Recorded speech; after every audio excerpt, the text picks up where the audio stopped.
Hello friends, कैसे हैं आप सब। होप आप सब बहुत अच्छे होंगे। देखिए दोस्तों, आपने आजकल बहुत सारी एक्ट्रेसेस को देखा होगा ना, स्विम सूट पहनकर या स्विमिंग कॉस्ट्यूम पहनकर मॉडलिंग करते हुए। उनके पिक्चर्स कवर पेज पे भी आती हैं बड़े बड़े मैगजीन्स के। इंटरनेट पे तो भरमार है, इंस्टाग्राम पे तो भरमार है, आप जितनी चाहें उतनी देख सकते हैं। और स्विम सूट को लेके जब एक्ट्रेसेस अपना फ़ोटोशूट कराती हैं या फिर वो किसी पिक्चर में पहनती हैं तो उनकी बहुत तारीफ़ होती है कि किस एक्ट्रेस पे स्विम सूट सबसे ज़्यादा सूट करा था, मतलब सबसे ज़्यादा फब रहा था। तो लोग अपने अपने कमेंट्स देते हैं। कोई कहता है कि नहीं भाई, इन पे नहीं अच्छा लग रहा था, कोई कहता है नहीं इन पे अच्छा लग रहा था। जैसे कि देखिए, करीना कपूर ने एक मूवी में पहना था ग्रीन कलर का स्विम सूट और उनकी बहुत तारीफ़ हुई थी। कैटरीना कैफ ने पहना, कंगना रनौत की तो हमेशा ही तारीफ़ होती है जब भी वो स्विम सूट वेयर करती हैं। लेकिन सोचने वाली बात यह है कि बॉलीवुड में स्विम सूट को इंट्रोड्यूस किसने किया, कौन लाया स्विम सूट को इंडस्ट्री में। क्योंकि इस एक्ट्रेस ने स्विम सूट को बॉलीवुड में पहली बार पहना, वो उस ज़माने की एक्ट्रेस थी जिस ज़माने में महिलाओं को घूंघट करा के रखा जाता था।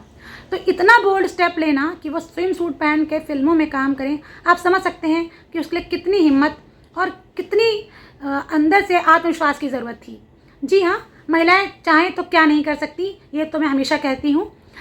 इस बात को आपको जान के हैरानी होगी कि इंडस्ट्री में पहला स्विम सूट पहना 4 जून 1936 को मुंबई में जन्मी नूतन जी ने।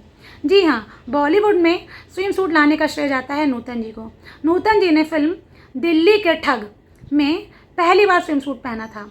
नूतन जी के बारे में ये कहा जाता था कि उनका फिज़ीक जो है, जब वो शुरू में इंडस्ट्री में आई या जब वो छोटी थी तो ये कहा गया कि ये जो है बहुत ही दुबले पतले शरीर की हैं और इनके ऊपर तो कोई कपड़ा अच्छा नहीं लगता और इस सांवले रंग की भी हैं, इसलिए ये इंडस्ट्री में आने लायक मटेरियल नहीं है। जबकि उनकी माताजी एक बहुत बड़ी हीरोइन थी और उनके पिताजी बॉलीवुड में ही निर्देशक थे, लेकिन फिर भी उनके माता पिता भी यही मानते थे कि नूतन फिल्म इंडस्ट्री में आने लायक नहीं है।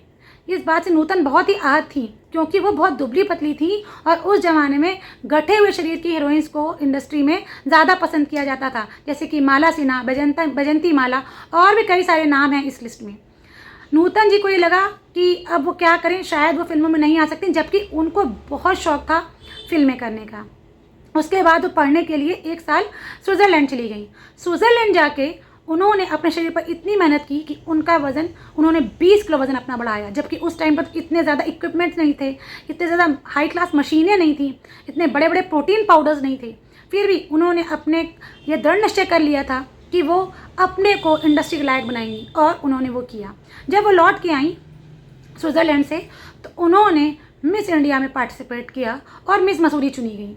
उसके बाद क्या था, उनका तो करियर ग्राफ चल पड़ा और उसके बाद ही उन्होंने फिल्म की दिल्ली के ठग, जिसमें उन्होंने पहली बार स्विम सूट पहना और बॉलीवुड में स्विम सूट का आगमन हुआ।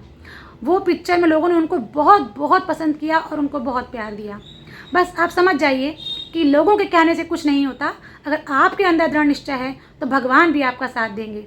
और उसके बाद उन्होंने बहुत सारी हिट मूवीज़ की, जैसे कि बंदिनी, सुजाता, मैं तुलसी तेरे आंगन की, और भी लिस्ट बहुत लंबी है। और उस समय का हर एक्टर यानी कि हर हीरो उनके साथ फिल्म करने के लिए बेताब था। तो आप समझ सकते हैं, मैं कहना ये चाहती हूँ कि अगर आप में हिम्मत है और आपका आत्मविश्वास मजबूत है तो दुनिया कुछ भी कहती रहे, कोई कुछ भी कहता रहे। देखिए, उनके माँ बाप भी ये कह रहे थे कि ये इंडस्ट्री मटेरियल नहीं है, लेकिन उनका करियर कैसा रहा ये हम सब जानते हैं। उन्होंने कितनी हिट मूवी दी और आप विश्वास नहीं करेंगे, उनको 8 बार फिल्म फेयर अवार्ड मिला, उनको बेस्ट एक्ट्रेस का अवार्ड मिला।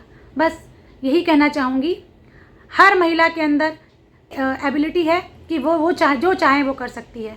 तो आप भी अपनी एबिलिटी को निखारिए और जो आपका मन कहे वो करिए, भगवान भी आपका साथ ज़रूर देंगे। अगर आपको वीडियो पसंद आया हो तो प्लीज़ लाइक करिए और मेरे चैनल को सब्सक्राइब करिए और ज़्यादा से ज़्यादा लोगों के साथ शेयर करिए। Bye and thank you.